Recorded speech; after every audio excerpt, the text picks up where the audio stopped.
Salam Bapak Ibu Saudara, pada kesempatan ini kita akan kembali menyaksikan kesaksian dari seorang muktadin yang percaya kepada Tuhan Yesus. Mari kita dengarkan kesaksiannya. Tuhan Yesus memberkati kita.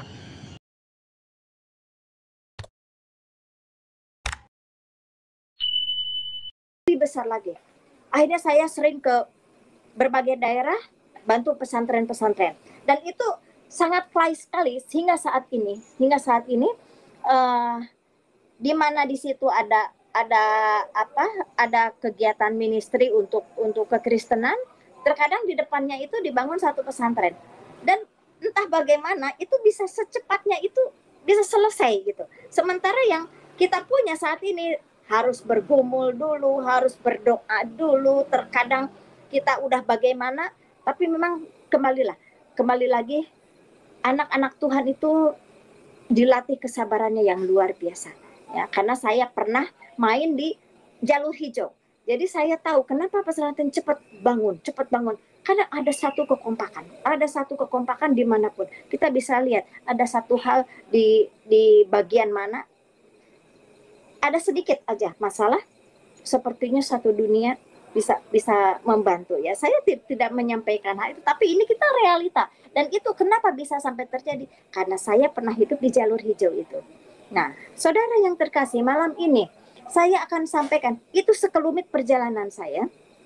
Bagaimana saya bisa membangun Islamic Center? Karena satu, ada ambisi. Kedua, ada satu kesombongan di dalam diri. Ketiganya, ada satu hal yang saya dipakai untuk syiar Islam. Seperti itu. Yang mana akhirnya hal itu harus terwujud. Karena seolah-olah saya membaca di dalam kitab saya yang lama, kita berjuangkan untuk yang di sana, untuk si doi juga yang di sana, kan? Apapun kita lakukan, termasuk dana, termasuk itu kan satu jihad ya. Jihad itu bukan perang aja, tapi kita dengan dana, dengan apapun itu. Sampai saya itu karena seringnya saya pergi ke daerah Arab, karena kesatu saya memang sering ibadah haji juga, umroh juga. Nah, ada satu keinginan di mana saya yang tadinya cuma yayasan biasa, tapi karena ada dana, ayo kita mulai dengan puasa. Saya ingin membangun Islamic Center. Awalnya dari situ.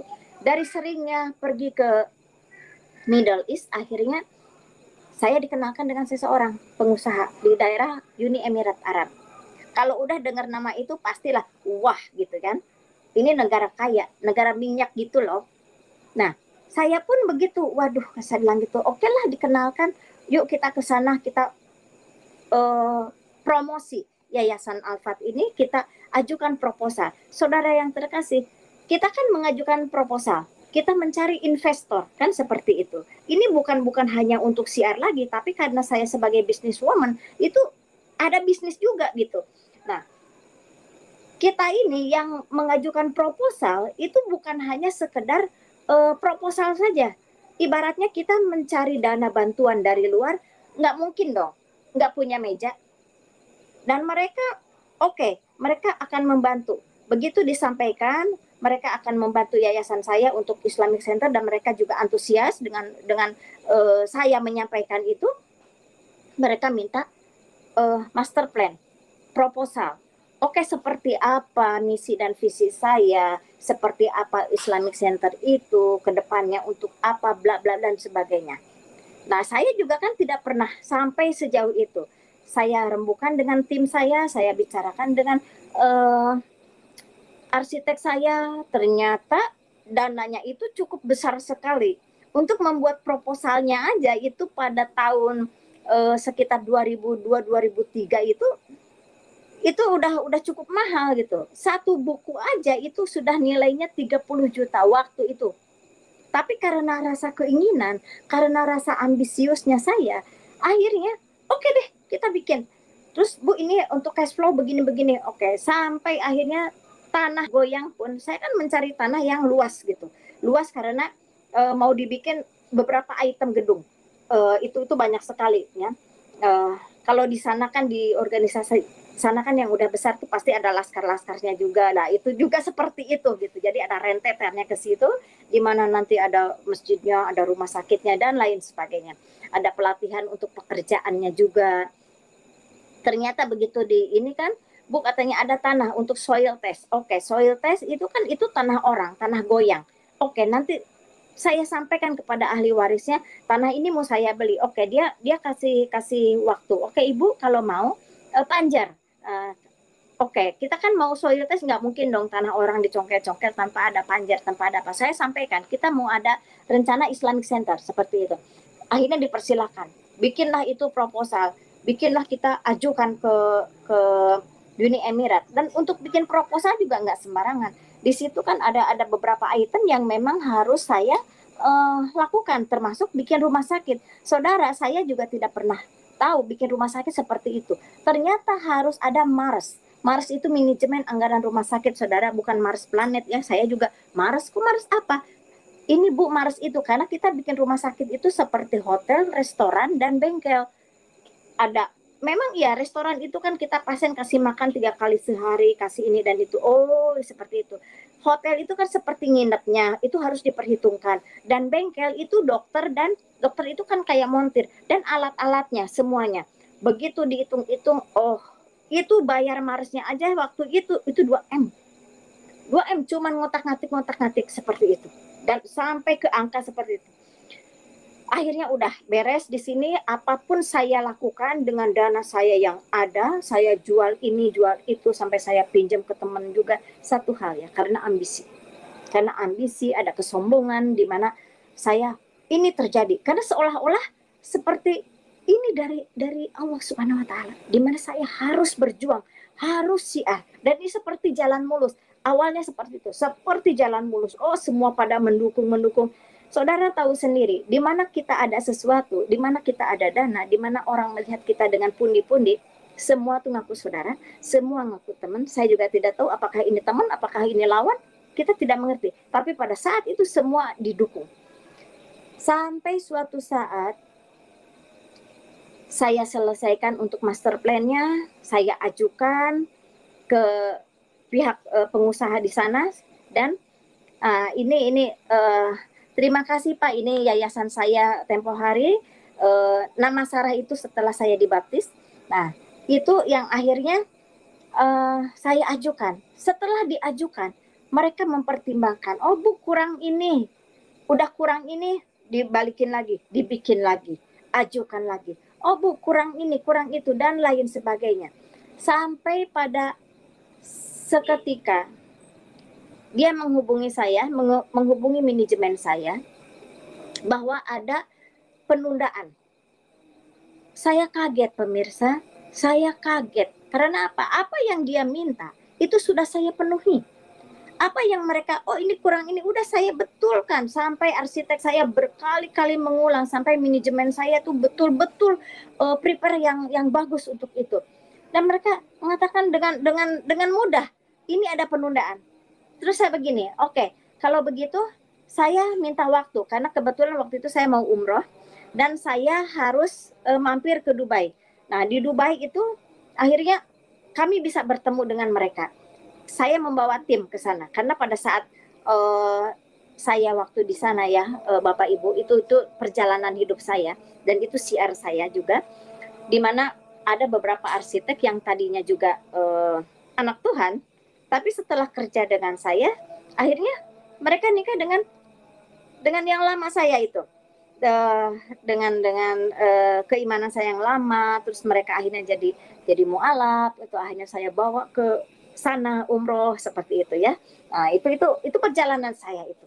Tuhan mengampuni saya juga, tapi dalam hal ini saya juga tidak mau disalahkan 100% saudara, karena saya tidak mengerti. Pada saat dulu itu memang betul-betul saya seorang jihad untuk syiar ya. Jadi saya juga tidak mau disalahkan 100% saudara, tidak. Tapi inilah proses saya. Saya mengakui ini karena itulah perjalanan saya. Sampai akhirnya saya di Dubai, saya ketemu dengan mereka. Tetap mereka menyampaikan bahwa ini ada penundaan, dan saya katakan penundaan berapa lama? Karena apapun yang sudah saya lakukan ini bukan hal yang murah. Saya sudah menyampaikan segalanya, saya sudah membayar banyak hal, bahkan saya pun hampir kalau dikatakan udah habis-habisan. Tolonglah mengerti. Nggak mungkin apa yang Anda minta sudah saya berikan. Jadi berapapun apapun yang sampai saya ibaratnya jual-jualan, dijual semua aset yang ada hanya untuk memenuhi satu program ini. Seperti itu. Dia hanya menyampaikan tidak bisa dilanjutkan, beginilah begitulah. Saya bilang saya minta kepastian. Waktu ketemu dengan pengusaha dari Emirat itu ya, waktu di Dubai saya sampaikan ya atau tidak gitu, karena jangan sampai pulang ke Indonesia dengan tangan kosong dan dengan di PHP seperti itu. Kalau anak muda sekarang bilang di PHP, saya tuh nggak bisa begitu, ya atau tidak. Terus kata mereka dengan tegas tidak laksana. Terus Anda selama ini mempermainkan atau bagaimana? Tidak. Tapi karena banyak hal juga di antara mereka, jadi tidak bisa investor itu mengalirkan dana ke saya. Otomatis kan kalau dana mengalir ke saya dengan nilai yang begitu besar, otomatis harus melibatkan pemerintah. Ya, di mana melibatkan pemerintah, tahu sendirilah ya, saya nggak mau ngejelasin yang bagaimana, mereka juga ada kepentingannya juga. Saya cuma bisa bilang kalau hal itu bisa saya sampaikan dengan pihak kami, saya bilang gitu. Tapi tetap dia tuh nggak mau. Ya, memang seperti itulah jalannya. Tapi apa saudara yang saya alami? Saya itu tidak ada satu orang pun yang bermimpi untuk jatuh, ya kan? Semua orang bermimpi untuk sukses. Semua orang bermimpi untuk number one. Tapi pada saat itu, saya begitu masuk ke tempat ruangan saya hanya bisa melamun, kok bisa seperti ini ya? Apa yang salah? Sampai saya mengatakan, Tuhan ini belum selesai. Saya tetap ini belum selesai. Seperti suntikan itu Baal gitu. Belum selesai, ini pasti masih bisa dilanjutkan. Akhirnya apa? Saya coba ajukan dengan tim. Besok sehari kita meeting lagi dengan mereka. Pasti ada perubahan gitu. Karena kita masih ambisi ya saya itu. Pasti sebelum kita pulang ke Indonesia, kita sampaikan lagi. Mungkin dia ada perubahan atau bagaimana. Mereka ketemu lagi dengan kami dan saya sampaikan, tolonglah, saya bilang gitu, jangan sampai kami pulang dengan tangan hampa. Tolonglah sedikit ada kemanusiaan, gitu ya. Memang dasar orang Arab ya, seperti itu jahiliyahnya itu memang seperti itu. Dia nggak mikir ini orang udah bangkrut atau bagaimana, dia nggak mikir. Pokoknya tidak. Saya tidak akan mengeluarkan dana itu. Dana yang dikeluarkan hanya perjalanan saya dia ganti. Aduh, saya bilang kalau perjalanan pada saat itu memang saya juga ada duit. Hanya ganti itu aja. Saya mengatakan, saya udah habis-habisan loh. Saya pulang ke Indonesia itu betul-betul kolaps. Anda berpikir tidak seperti itu? Karena saya sampaikan waktu itu. Waktu itu kan saya punya dana, itu dari almarhum suami, saya bilang gitu. Sekarang saya, dari mana lagi saya punya dana? Dan itu untuk perjuangan saya bilang gitu. Dia tetap tidak bisa. Akhirnya ya sudah. Kita juga nggak bisa lama-lama di sana karena kan kita tamu. Pulang ke Indonesia itu dalam pesawat antara ya dan tidak. Sampai ke Indonesia saya masih berpikir oleng, masih bagaimana, meskipun ada manajemen, nggak apa-apa Bu, mungkin kita ajukan lagi. Saya bilang stop, nggak ada yang harus diajukan lagi, karena kalau diajukan lagi ada perubahan lagi, saya harus bayar kalian juga. Nah mereka kan cari duit. Nah sementara saya bagaimana? Saya melakukan ini semua bukan karena untuk mereka juga, tapi untuk saya juga. Tapi ternyata pada saat itu betul-betul cut. Bagaimana kalau saudara ada di posisi saya? Enggak laki, enggak perempuan. Kita sudah habis-habisan, kita sudah memberikan yang terbaik untuk yang di sana, yang di atas, dan kita sudah berjuang untuk si doi. Hasilnya apa? Padahal saya percaya dengan kitab saya yang lama, di mana kita berjuang, berjihad dengan dana, upaya, pemikiran, dan lain sebagainya. Yang ada masuk surga. Boro-boro masuk surga di dunia aja saya udah kayak neraka, saudara. Saya bingung siapa yang akan menyelesaikan utang piutang saya. Siapa yang akan membantu saya? Tidak ada, saudara. Satu persatu rekanan saya, satu persatu manajemen saya, teman-teman saya pergi. Karena saya langsung mengatakan saya harus menyelesaikan urusan dana. Karena saya ada peminjaman dari beberapa teman, saya ada peminjaman dari bank juga, namanya kita mau bisnis. Otomatis kan kita seorang sosialita ya, kita biasa bergaul dengan mereka itu dan percaya uang berapapun percaya, karena saya punya aset-aset ini loh ini. Jadi fresh money itu cepat sekali, dan saya punya tanggung jawab, saya harus mengembalikan secepatnya. Walhasil apa yang saya lakukan pada saat itu, semua saya bereskan, termasuk rekan-rekan saya juga pada pergi, saya tutup diri, hanya tinggal sisa 4 anak. Rumah yang saya tempatin juga harus terjual, semua aset harus terjual, tidak ada. Bukan mudah menjual juga, tapi karena saya punya utang, jadi mereka mengambil. Kalau untuk menjual begitu saja kan sulit. Tapi karena saya sudah minta uangnya, jadi ya sudah, silahkan ambil, silahkan ambil, silahkan ambil. Hancur saudara hati saya. Ini seperti mimpi di siang bolong. Tidak ada satu program, satu mimpi saya pun bahwa saya akan bangkrut.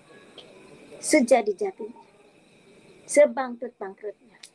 Tinggal sisa 4 anak janda dengan 4 anak yang kecil-kecil pada saat itu. Dari rumah serba ada menjadi tidak ada, saudara. Dari rumah mewah menjadi saya tinggal di rumah petak. Waktu itu kita nyari sampai ke kampung orang ya, ke kampung supaya tidak terlihat kalau saya bangkrut, saudara. Bagaimanapun kalau pengusaha bangkrut gengsinya masih ada ya. Gengsinya masih ada. Pada saat itu memang habis di titik nol. Apa yang saya ada, yang ada perhiasan dikit itu saya jual-jualin untuk makan saya. Di situ saudara, saya hancur. Bagaimana dengan 4 anak yang saya harus tanggung jawab? Satu kemarahan untuk saya, tinggal di rumah petak. Saya pertanyakan dengan Tuhan saya, Allah Subhanahu wa taala yang saya agung-agungkan. Justru saya tuh habis buat dia, saya bilang gitu.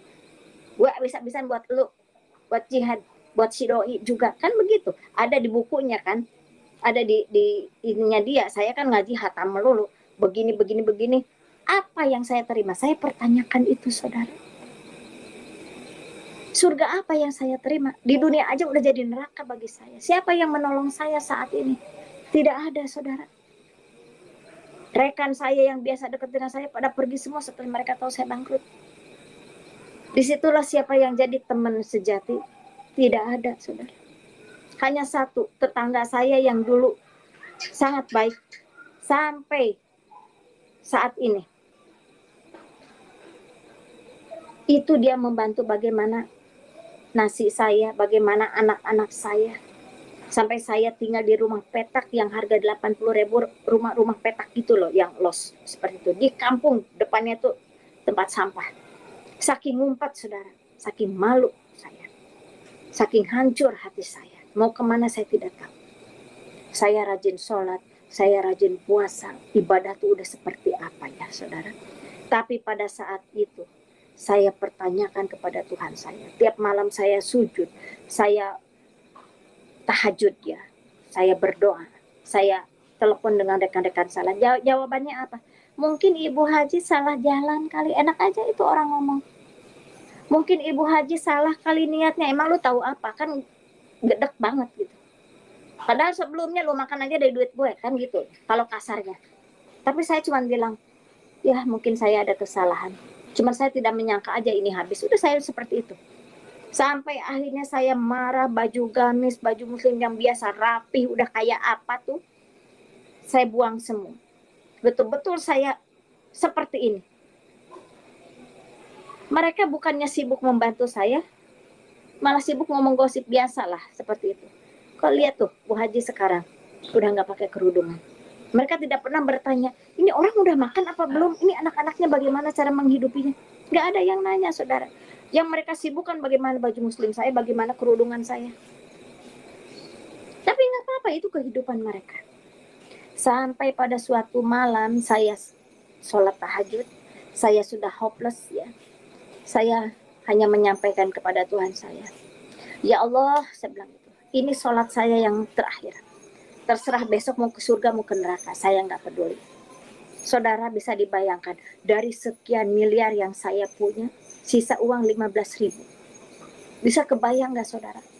Perhiasan udah habis, baju yang bagus udah diloak-loakin, udah dijual ke loak. Berapa duit sih jual ke loak? Baju lagi second. Yang penting bisa menghidupi anak saya 4 orang. Nggak main-main. Sisa uang 15.000 perak. Dulu masih Indomaret aja masih baru. Saya cuma berpikir, saya punya rencana membunuh anak-anak saya dan saya pribadi. Saya udah nggak sanggup, saudara. Nggak sanggup, betul-betul tidak ada yang membantu saya. Cemoohan, hinaan, dan lain sebagainya. Saya hanya terpukau, saya menjerit kepada siapa. Untuk kepada yang satu pun yang di atas saya udah nggak percaya. Gara-gara lo duit gue habis, kan begitu. Gara-gara jihad gue ini untuk syiar ini habis. Apa dia menolong? Tidak juga, jungkir balik juga sholat. Dia nggak bantu saya. Saya hampa sendiri. Hanya melihat anak yang menangis, kadang lapar, tidur dalam kondisi lapar. Aduh, saudara saya menghadapi hal itu beberapa tahun yang lalu. Sampai akhirnya satu malam itu yang saya katakan, saya punya uang 15.000 dan saya habis sholat tahajud. Ini sholat saya yang terakhir. Besok mau ke surga, mau ke neraka, saya nggak peduli. Begitu besoknya, saudara, saya udah nggak baik lagi. Saya datang, saya beli obat serangga. Saya nggak mau nyebutin produknya, orang nggak di endorse kok sampai hari ini juga. Ngapain promoin? Saya beli yang cairan itu. Waktu itu harga masih 8.000 atau berapa ya. Saya punya uang 15.000. Saya cuma berpikir, saya akan menghabiskan anak-anak saya dan terakhir saya. Hanya itu aja yang ada di pikiran saya. Mau apa lagi? Udah nggak ada yang bisa saya makan, saudara. Kedepannya seperti apa? Gelap. Gelap benar-benar. Tidak ada celah sedikit pun satu terang. Yang ada, games is over. Saya harus mati saat itu. Saya harus bereskan diri saya dan anak-anak saya. Bagaimanapun seorang ibu yang hidup sendiri. Kalau saya mati, bagaimana dengan anak-anak saya? Saya pulang ke keluarga, saya nggak berani. Mereka juga akan shock menghadapi ini. Saya diam. Saya sendiri memikul ini, saudara. Kalau sekarang katakan pikul salib, saya pikul itu semua. Kalau saya mati, bagaimana dengan anak saya? Yang ada di pikiran saya udah masuk. Saya masuk ke rumah petak itu. Saya menunggu sampai malam. Biasanya anak-anak tuh malam sambil bercanda, sambil ya namanya anak kecil kan nggak ngerti. Yang ada di pikiran mereka waktu saya pindah ke rumah petak itu, Bu, mainan aku mana? Buku aku mana? Yang warna pink mana? Ini tuh saya bilang, lupakan itu. Yang pink, yang itu nggak ada. Saya hanya bilang itu ketinggalan di rumah. Ayo kita kapan mau pulang ke rumah? Ini rumah siapa? Dalam hati, aduh, hancur, saudara. Anak kecil polos menanyakan hal itu. Ini emangnya rumah siapa? Rumah teman ibu ya? Kok begini ya? Itu anak kan polos. Dalam hati, rumahmu tuh udah nggak ada. Rumah kita udah nggak ada. Cuman saya bilang, kita tinggal di sini aja ya. Kita kumpul di sini ya. Itu saudara yang saya hadapi. Sampai malam. Saatnya malam. Biasa saya sholat tuh jam 3. Karena sholat jam 3 itu kan nanti nyambung dengan subuh ya, biasa ngaji dan sebagainya. Saya majukan jadi jam 2 karena saya ingin yang sepi, ingin yang tenang. Acaranya bukan mau sholat, acaranya bukan mau mengadu kepada Tuhan, tapi acaranya mau bunuh diri massal. Tunggu, namanya di kampung kentongan, hansip kampung kan, masih ada orang. Saya lihat anak-anak suruh pada tidur. Kok ibu kita disuruh tidur siang? Tidur. Ini udah malam, tidur. Mereka nurut pada tidur. Saya udah siap. Sampai tengah malam, saya lewat, udah sepi. Baru saya, sekarang waktunya. Saya udah nggak kepikiran apa-apa, saudara. Betul-betul gelap. Nggak ada lagi celah untuk sinar itu masuk di hati saya tuh, di pikiran saya tuh nggak ada. Itulah ya. Saat ini saya mengerti kenapa ada orang sampai bunuh diri, kenapa ada orang sampai begitu menabrakkan diri atau bagaimana. Karena memang sudah buntu, dan itu saya mengalami di titik nadir saya, di titik kehidupan saya. Itu saya alami. Di rumah petak, saudara, saya sudah siapkan gelas-gelas plastik ya waktu itu, karena itu juga dikasih orang. Betul-betul saya pergi dengan seperti itu. Saya siapkan obat serangganya, cairan. Saya siapkan, lihat anak. Saya antara tega dan enggak. Kalau mereka tidak mati, siapa yang ngurus mereka? Lebih baik mereka ikut saya. Saya tidak pernah berpikir kalau ia mati semua, saudara. Kalau enggak mati apa enggak masuk patroli. Nggak berpikir untuk itu. Yang ada saya dan anak-anak harus selesai malam itu. Itu yang terjadi. Namanya seorang ibu, saudara, mau mati pun, mau membunuh pun, nggak tega dong. Kalau lampu masih nyala, saya matikan itu nyala. Saya matikan itu lampu, maksud saya. Saya buka itu botol itu. Saya siapkan gelas, anak-anak lihat udah tidur. Saya hanya menyampaikan, ini saatnya. Saya matikan lampu, saya sudah, badan tuh udah semakin hampa, semakin ringan, semakin, ya ini yang terakhir. Saya hanya bisa menyampaikan itu. Saya udah siap, saudara. Saya siapkan gelas, saya siapkan botol, dalam kondisi gelap gulita. Begitu dikucurkan air, saudara, dalam kondisi gelap, antara saya ini kan bukan seorang pemimpi, saya ini bukan sedang tidur. Seseorang mau bunuh diri kan nggak mungkin tidur, saudara, itu namanya mimpi. Itu saya benar-benar dalam kondisi hidup, dalam kondisi dengan gelas, dalam kondisi botol, di mana saya mau membunuh diri. Tapi apa yang terjadi, saudara? Begitu air itu mengucur ke gelas saya, di depan saya ada sosok berbaju putih, berjubah kain putih begitu. Dia menyampaikan dengan tangannya, datanglah ke rumahku, maka aku akan menolongmu. Ini saya kan orangnya yang cukup keras juga. Saya hanya mengatakan, kenapa Tuhannya orang Kristen yang datang? Tuhan saya mana? Allah Subhanahu wa taala saya mana? Si doi mana? Dia menyampaikan lagi, datanglah ke rumahku, maka aku akan menolongmu. Saudara, itu saya simpan itu gelas, saya simpan botol, saya tutup mata, saya menangis, saya istighfar, saudara, dari ayat kursi, ayat 5, ayat 7, ayat 15, doa pengusir setan, doa pengusir hantu, apapun itu. Mungkin saya stres, mungkin saya depresi yang sudah terlalu dalam, mungkin halusinasi atau bagaimana.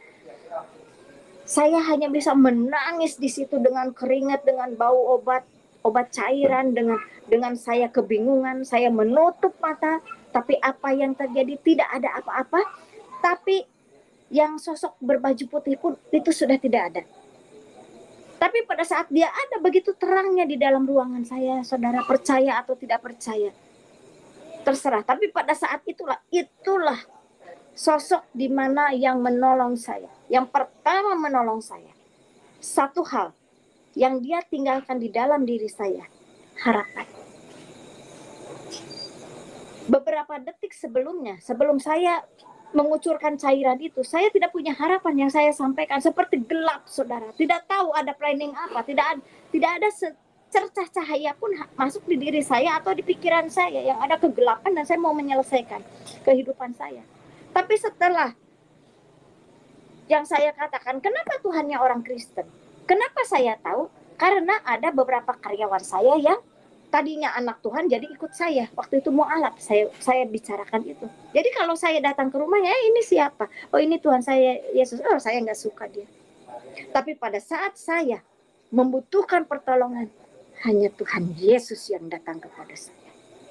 Tidak Allah saya, tidak Nabi saya, tidak Habib saya, tidak siapapun, tidak teman-teman siapapun. Hanya dia yang datang kepada saya. Pada berapa orang anak-anaknya saya mualafkan. Tapi pada saat saya membutuhkan pertolongan, pada saat saya di titik kehidupan saya antara hidup dan mati, justru Tuhan Yesus yang membantu saya. Sampai hari ini, saudara, mata saya, telinga saya itu tidak pernah lupa bagaimana saya pertama komunikasi dengan Tuhan Yesus. Saya bukan pada saat itu langsung percaya, tidak, saudara, logika main. Kayak negosiasi. Kalau begitu, saya akan cari tahu dulu pengajaranmu seperti apa. Tapi tolong pelihara saya dan anak-anak. Negosiasi, saudara. Saya udah gak ada harapan, duit tinggal sisa 15.000 dari miliaran. Mungkin nanti disampaikan oleh owner dari Raja Banasa. Itu ada beberapa master plan Islamic Center saya, ada beberapa dana saya di situ. sisanya tinggal 15.000 dan itu pun sudah membeli obat nyamuk itu. Tinggal berapa ribu perak. Tidak ada harapan sama sekali, saudara. Itu di situ tertera berapa biayanya, berapa tertera cash flow-nya itu banyak sekali. Nah, ini seperti ditayangkan. Kenapa saya memberikan statement ini? Kenapa saya memberikan foto ini kepada channel ini? Supaya membuktikan bahwa kesaksian saya, bahwa pernyataan saya ini benar adanya. Saya tidak mencari sensasi, saya tidak mencari apapun. Tapi inilah kehidupan yang realita. Bagaimana Tuhan Yesus menjamah saya. Bagaimana Tuhan Yesus datang pada saat saya membutuhkan pertolongan. Dan dia satu-satunya orang yang menolong saya pada saat itu. Saya menangis sampai pagi. Setelah saya sampaikan itu, saya ada ketenangan. Saya ada harapan. Harapan seperti apa saya tidak tahu, saya katakan. Saya tidak punya apa-apa. Tapi pada saat itu sampai pagi ini mata sembab, udah bau nggak ketulungan itu satu ruangan itu karena dari obat serangga itu. Tapi pagi-pagi sampai sekitar kurang lebih jam 6-an, ada yang ngetuk pintu, ketok-ketok.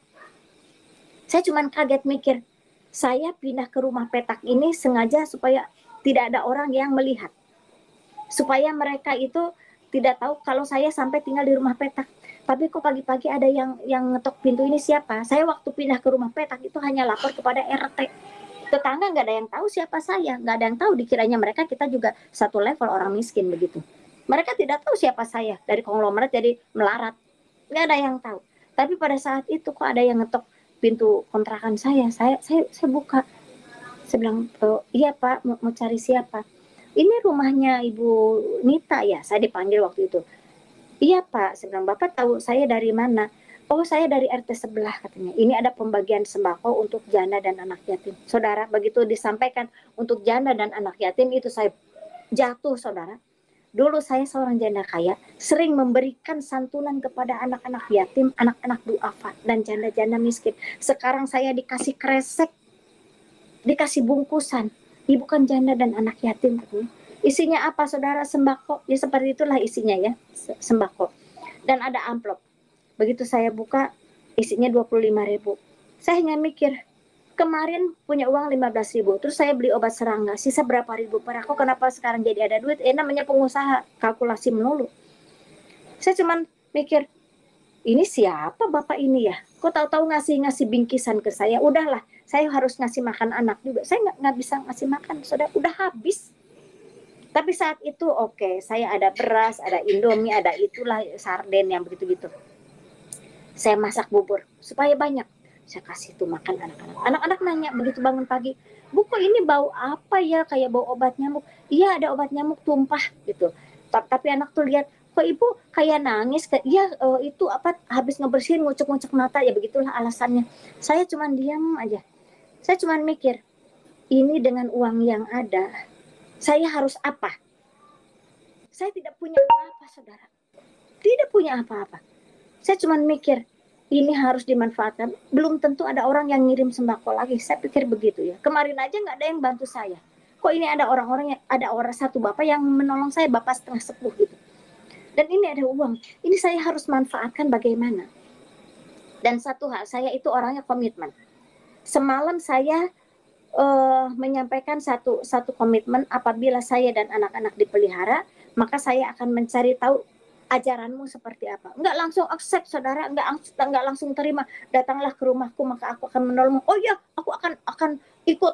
Enggak, saudara, saya akan cari tahu dulu ajaranmu seperti apa. Tapi tolong pelihara saya dan anak-anak. Negosiasi. Tapi begitu luar biasanya Tuhan Yesus.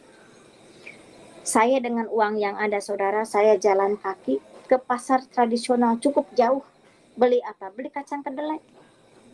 Yang saya bisa lakukan pada saat itu, kenapa saya itu? Karena dulu saya bisa mengirim kacang kedelai itu ke Kopti, Koperasi Tahu Tempo itu bertonton.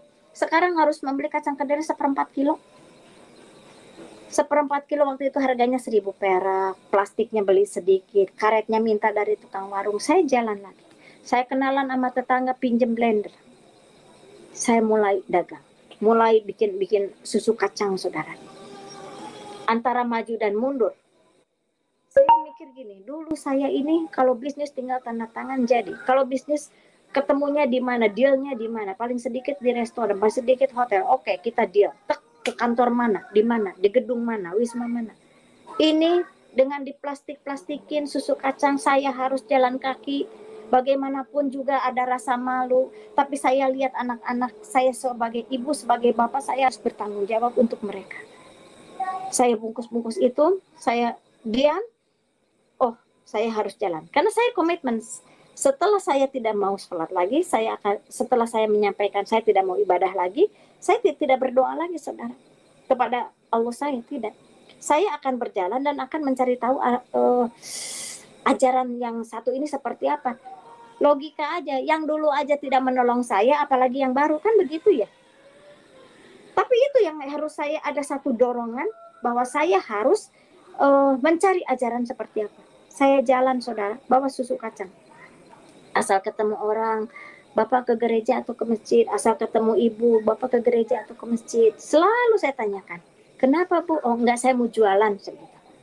Ada satu ketemu lagi, Pak, maaf, bapak ke gereja atau ke masjid? Oh saya ke masjid bu. Kenapa? Ibu mau ikut pengajian ya?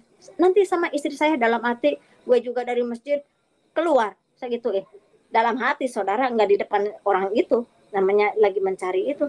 Saya bilang, enggak pak, enggak, saya mau jualan susu aja, bapak mau beli enggak? Dia beli satu, udah. Jalan lagi, ketemu lagi. Kayaknya nih, lihat muka-mukanya nih kayak orang Kristen nih. Saya tanya lagi, bu, ibu ke gereja atau ke masjid? Oh saya ke gereja, katanya. Kenapa mbak? Enggak, saya mau nanya. Itu saya mau nanya, memangnya Yesus itu ada pak? Enggak ya, saya nggak berani bilang Tuhan. Karena saya nggak percaya.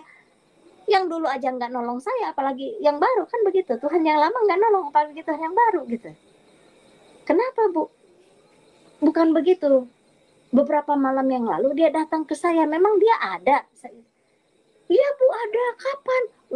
Oh enggak, saya bilang gitu, enggak. Jangan banyak nanya. Saya namanya juga lagi baal, saudara. Saya kan nggak mungkin nanya-nanya bagaimana, dan orang itu seperti antusias. Saya bilang, enggak, saya mau jualan aja.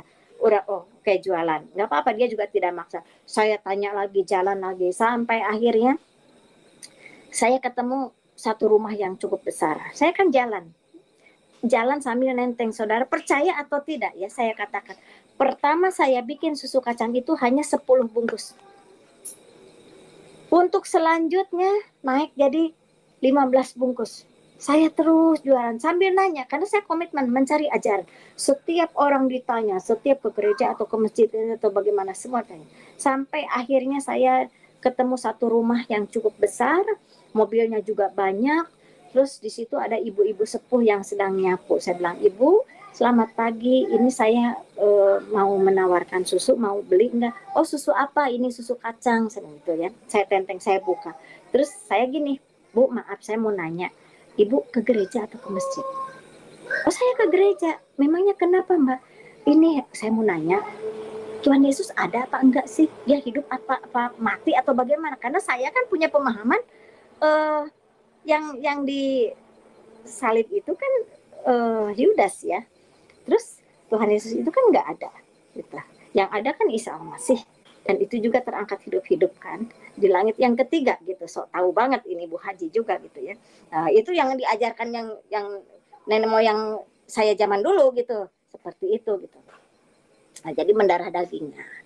Sampai akhirnya si ibu itu bilang gini, oh katanya kebetulan suami saya gembala. Gembala apa? Nah ini Bu Haji kan bingung, gembala apa ini? Ada gembala sebenarnya. Maksudnya gimana ya, gembala di sawah atau bagaimana? Bukan, gembala itu di gereja, ada jemaatnya. Nah itu jemaatnya domba-domba. Bingung lagi kan?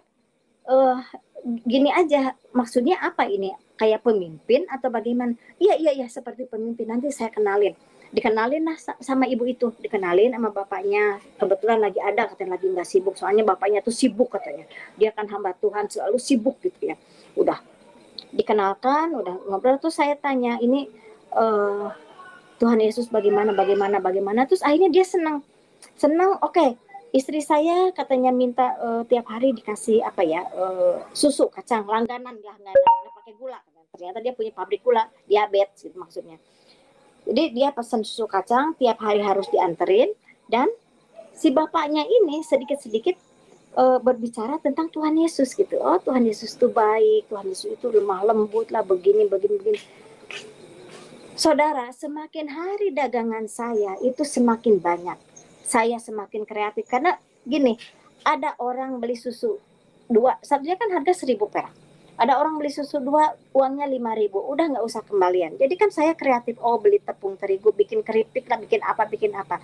Sekalinya waktu jalan, ada langganan lain, dia jualan baju-baju, jualan apa, sampai ke CD juga, maaf, sampai ke celana dalam, maksudnya bukan CD kepingan.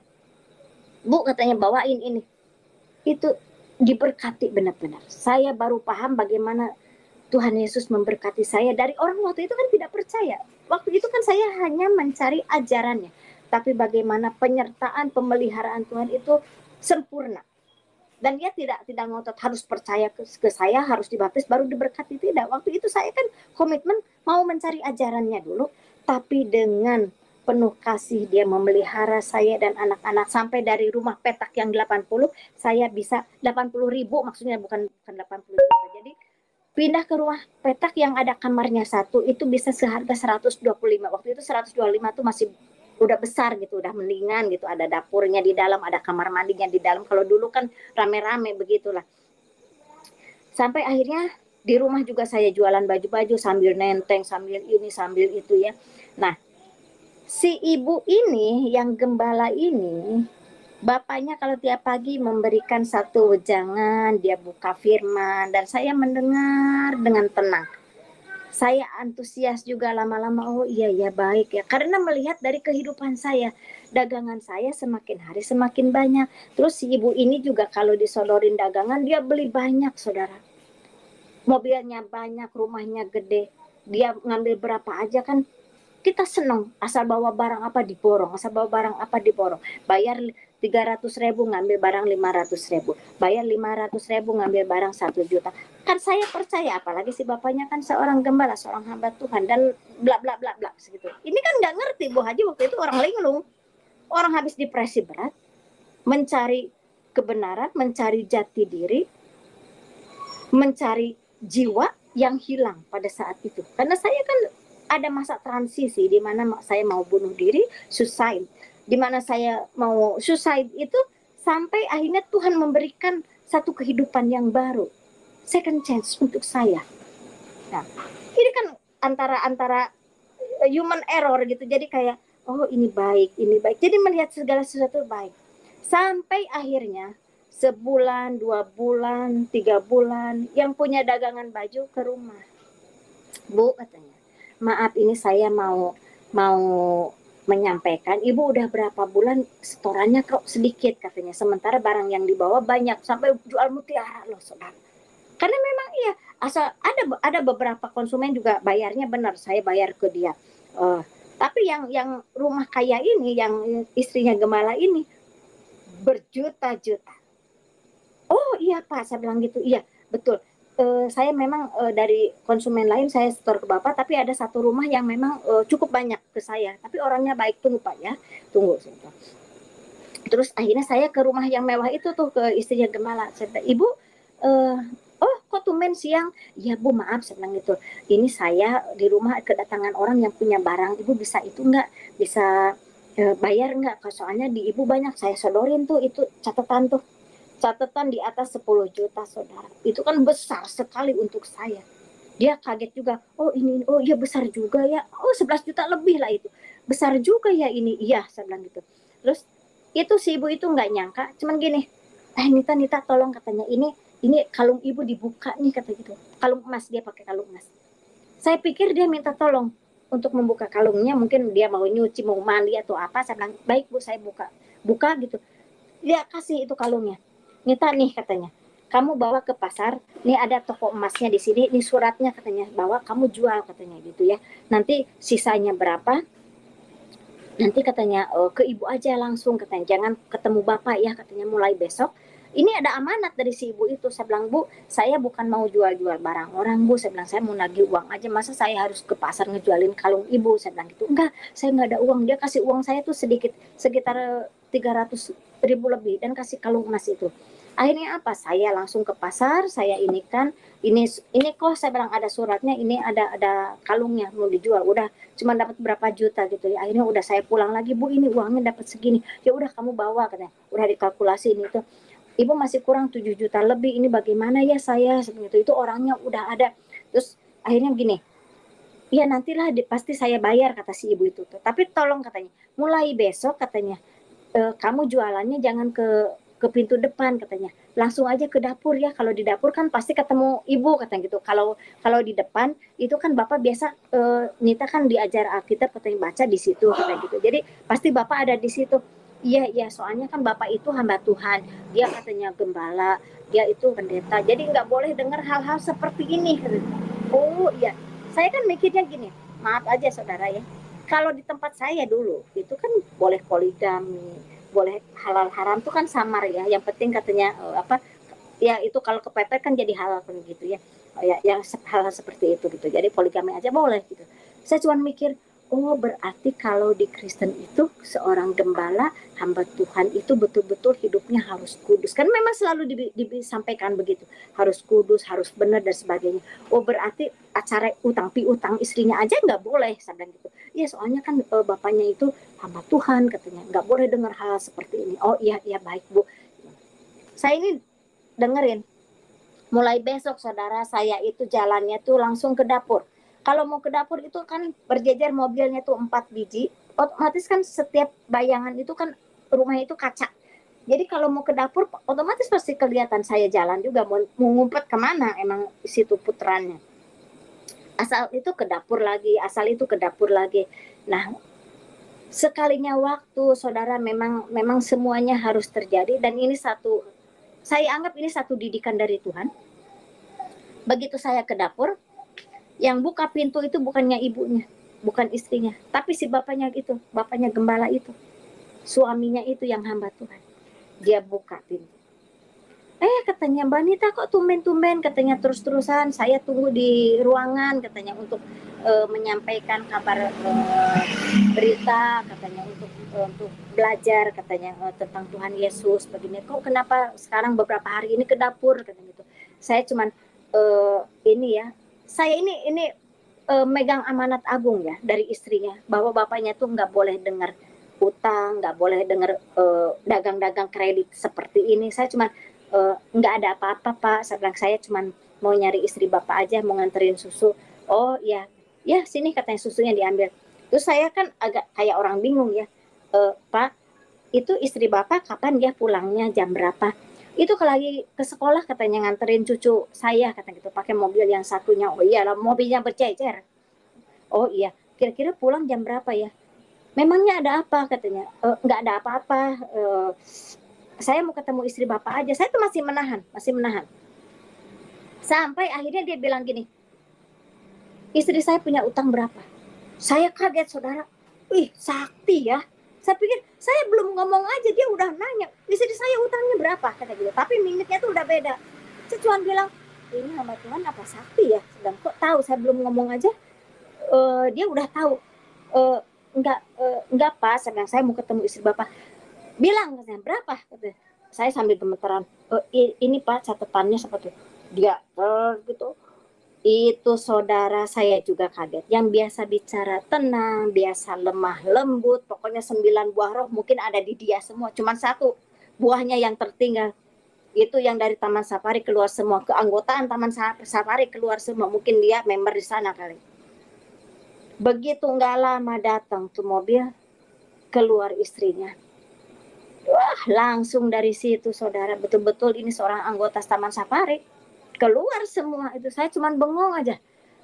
Si bapak ini biasa kalau bicara Tuhan Yesus itu pemaaf, begitu kasih, bla bla bla dan sebagainya. Ini ke istrinya sendiri, wih itu dari benar-benar deh. Sampai saya kaget. Terus saya hanya bisa bilang begini, gini aja deh Pak, masalah bapak dan ibu mungkin mau berantem silahkan nanti dilanjutkan. Cuman ini masalah utang piutang, ini bagaimana dengan saya? Saya harus bertanggung jawab. Saya nggak mau tahu, saya nggak mau bayar ini semua kata gitu. Bukan urusan saya.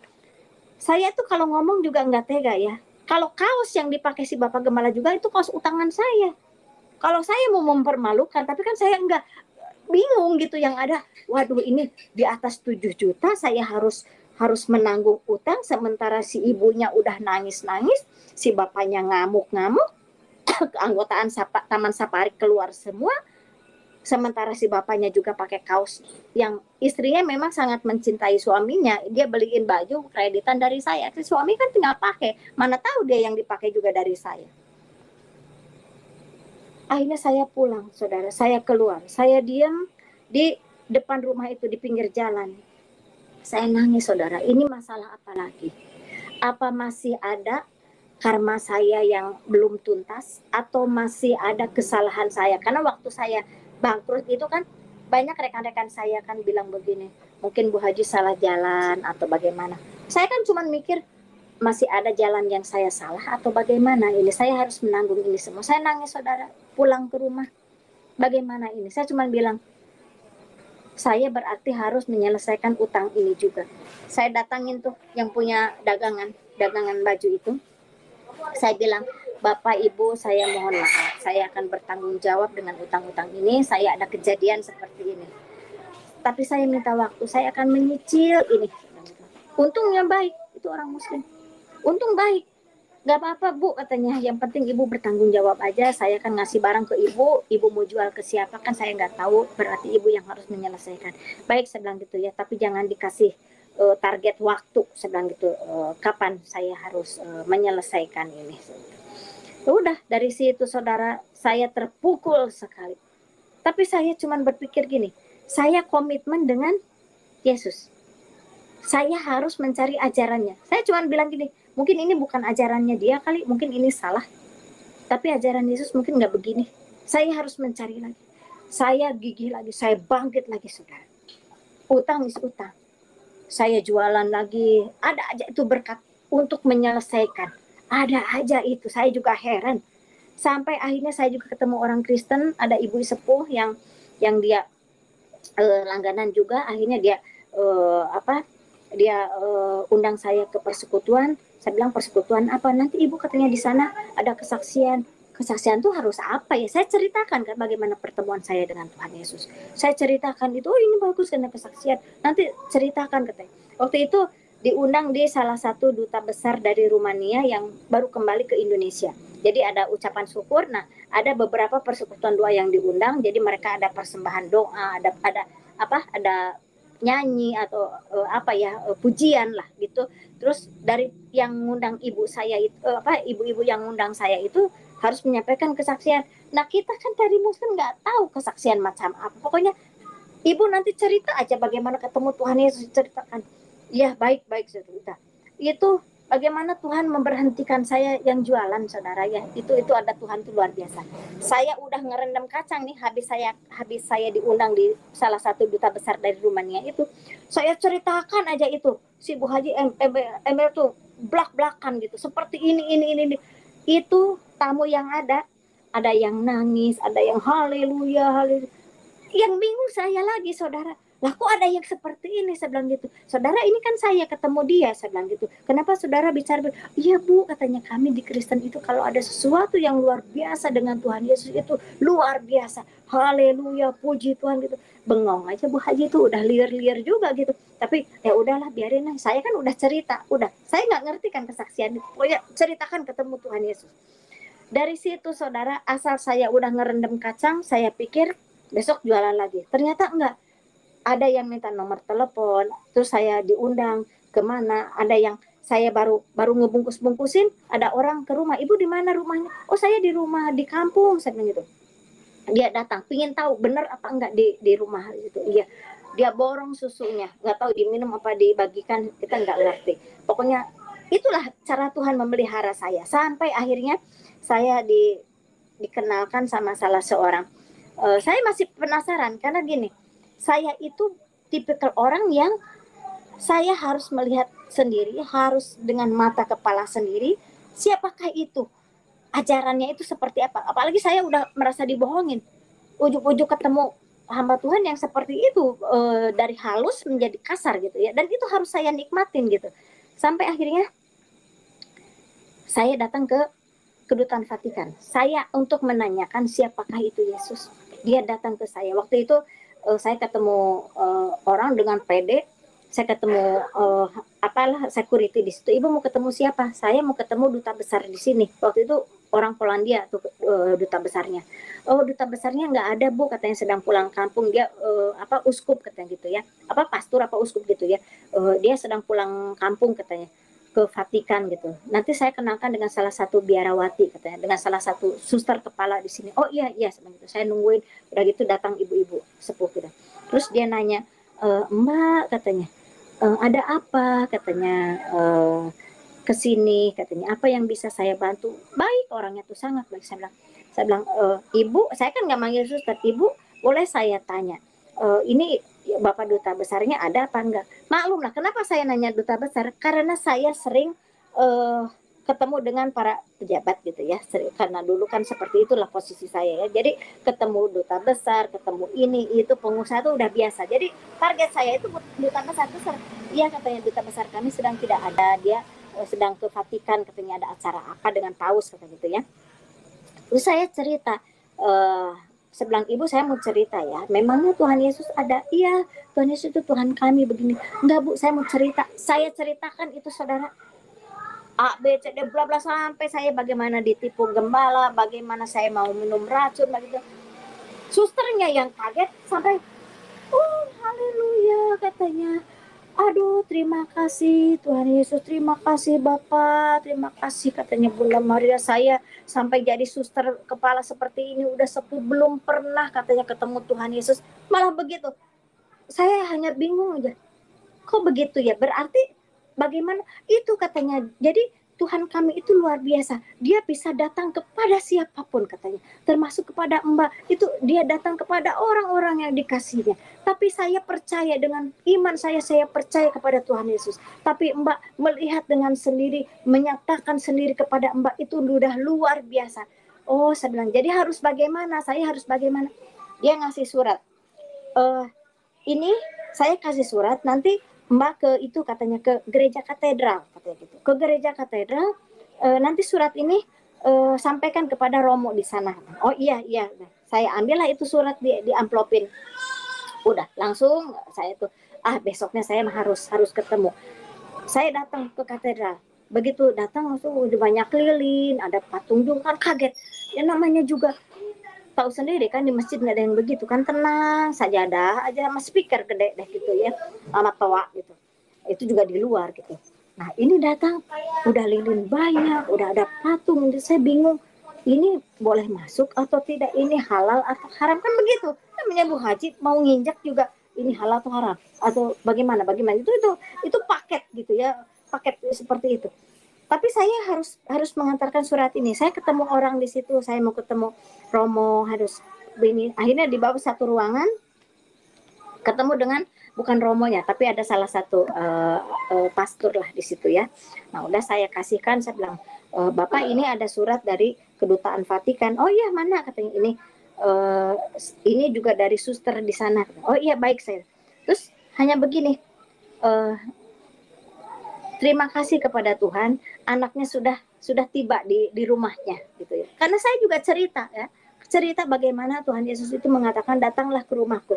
Pastor itu hanya bilang, terima kasih Tuhan Yesus, anakmu sudah sampai di rumahmu. Cuman begitu. Saya kan bingung lagi, ini ada apa dan bagaimana. Saya tidak puas. Saya tetap tidak puas, namanya orang udah tercabik lagi mencari kehidupan, lagi mencari ajaran yang benar, tahu-tahu dihadapkan dengan satu permasalahan justru dari hamba Tuhan itu sendiri. Aduh luar biasa. Tapi bukan juga kalau saya tuh tidak stagnan, langsung lari dan mencari kebenaran itu lagi. Akhirnya setelah itu saya diam udah ketemu kan, nggak bisa lama-lama bicara dengan pastor, dengan itu nggak bisa. Saya keluar duduk di bawah pohon, saya diam aja di situ, banyak orang berdoa, ada ini ada itu. Akhirnya saya ketemu salah seorang bapak, saya bilang, ibu mau nunggu siapa, cari siapa? Saya bilang, saya nggak cari siapa-siapa, saya mau cari Tuhan Yesus. Saya cuma itu, saya mau cari Tuhan Yesus. Si bapak itu kaget, cari Tuhan Yesus bagaimana ya? Oh, soalnya dia datang ke saya bilang, saya harus cari dia. Itu cari bagaimana? Karena belum ada kepuasan, belum ada klik gitu. Saya sulit sekali gitu. Karena memang nggak mengerti. Sampai akhirnya Bapak itu bilang gini, oh nanti saya punya teman katanya, saya punya teman, dia namanya saya punya teman di Rawamangun namanya Bapak Steve, nanti saya kenalin. Terus saya tanya, dia pastor atau pendeta? Oh bukan, dia teman saya, kata bapak ini tuh. Sampai akhirnya dia nggak ketemu lagi dengan saya. Tahu-tahu ada salah seorang bapak yang menghubungi saya. Apakah ini benar katanya? Maaf saudara, ini ribut karena saya outdoor ya, outdoor di luar. Saya hanya menyampaikan. Ini saya dengan Steve katanya gitu. Saya tanya bapak ini pendeta ya? Karena saya udah kayak trauma gitu, karena yang nipu saya tuh istrinya pendeta gitu. Sampai akhirnya saya punya utang gitu. Bapak pendeta? Oh bukan katanya. Oh terus bapak siapa? Oh enggak katanya. Saya mau ngobrol aja. Oh saya bilang gitu. Bapak tinggal di mana? Oh saya tinggal di Rawamangun. Dia ngundang saya untuk datang ke rumahnya. Baik Pak, ngobrol. Terus saya bilang di mana? Oh saya jauh katanya, bisa pokoknya patokannya begini gini katanya. Nggak usah takut, nanti pulangnya saya kasih ongkos kata bapak itu. Oh iya baik, nggak apa-apa saya bilang gitu. Nanti saya akan cari tahu. Saya kan gigih saudara, gigih mau mencari siapa itu Tuhan Yesus, bukan mencari siapa itu Tuhan Yesus yang sebenarnya, ajarannya seperti apa, seperti di Potang Panting. Jadi akhirnya saya datang, saya ketemu dengan bapak Steve ini. Dia menceritakan Tuhan Yesus itu bagaimana. Saya belum connect dan saya hanya aduh kok bingung ya, kok inilah itulah, sampai saya bilang doain aja deh, mungkin saya perlu tenang, perlu istirahat. Akhirnya udah didoakan, nggak lama. Cuma saya bilang ini doanya juga kok sebentar, tapi nggak apa-apa lah, saya bilang gitu. Yang penting doa saya aminkan aja. Udah begitu saya pulang. Sampai akhirnya saudara, saya di situ mulai deh orang mulai kasakusu karena saya juga sudah jarang ke masjid, saya jarang ketemu orang muslim, saya ini dan itu, dan mulai gosip-gosip ya. Gosip itu kan cepat sekali. Mulailah dari situ orang dari Dewan Dakwah panggil saya, dari MUI panggil saya, rekan-rekan saya panggil, dari teror, dari marahnya mereka, sampai akhirnya mereka manggil saya dengan niat baik, dalam arti ibu katanya lebih baik ibu kembali katanya, ngapain cari-cari agama lain, itu kan nggak benar katanya gitu ya. Kembali lagi lah, Islam itu kan agama yang diridhoi, bagi yang sempurna dan lain sebagainya katanya gitu. Kalau perlu ya kami ada proyek, kata mereka tuh, untuk memujuk, tak usahlah kata mereka tuh untuk ikut-ikutan jadi orang kafir kata gitu. Kami akan memberikan proyek untuk ibu, jangan sampai masuk kepada kekristenan yang nggak jelas. Saya bilang gitu. Maaf ya Pak ya, saya bukannya menolak proyek, saya bukannya menolak apapun, biarlah saya hidup seperti ini, saya jalani ya. Sebetulnya saya bukan ikut Kristen, sebetulnya saya bukan masuk ke Kristenan, sebetulnya saya bukan masuk ke Kristus, saya juga tidak mengerti, tapi justru Kristus yang masuk di hati saya.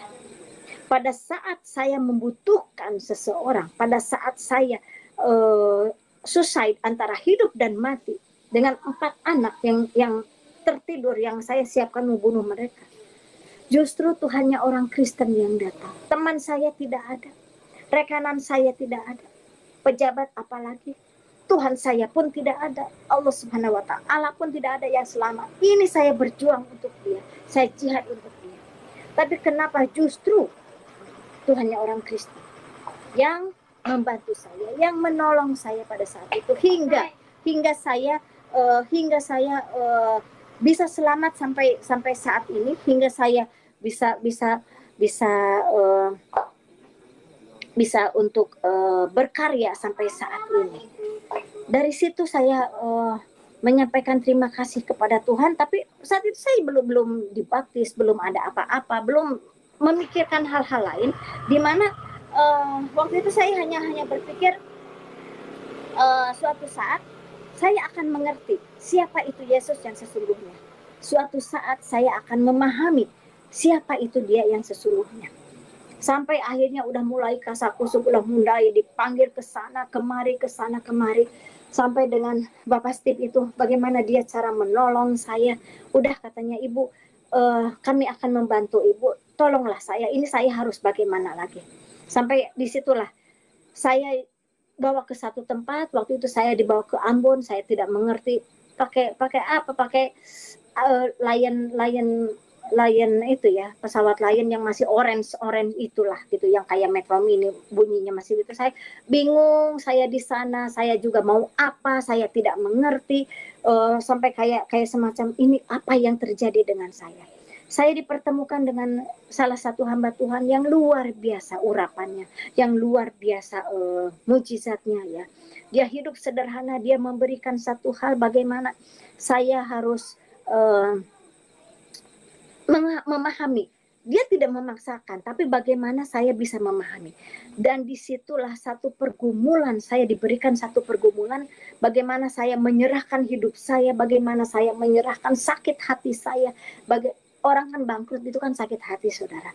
Bagaimana menorehkan hati saya di hadapan Tuhan, dan disitulah saya bisa mengatakan bahwa Tuhan Yesus, saya menerima Engkau sebagai juru selamat saya.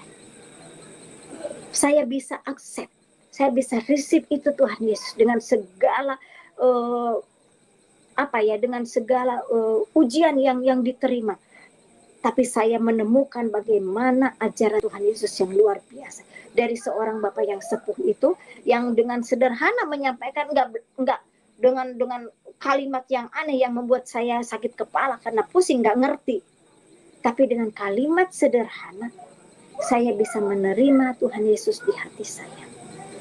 Bagaimana saya bisa menerima dan mengatakan, Tuhan Yesus, Engkau Allah saya pada saat itu. Di situ saya dibaptis, saya diberikan nama Sarah, dan ya agak bingung juga, tapi ya itulah nama yang sampai saat ini kenapa nama saya lebih terkenal dengan Sarah Nita. Itu juga ada ceritanya, saudara. Pada saat pulang dari Ambon itu, saya pikir akan menjadi pengusaha yang besar. Saya pikir akan menjadi pengusaha kembali lagi gitu, akan besar lagi. Ternyata tidak, saudara.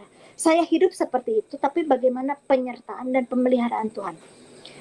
Saya diundang ke setiap dari gereja satu ke gereja lain. Dari situ orang mencari sampai akhirnya saya pelayanan sampai ada salah satu hamba Tuhan dari salah satu gereja di Kebayoran.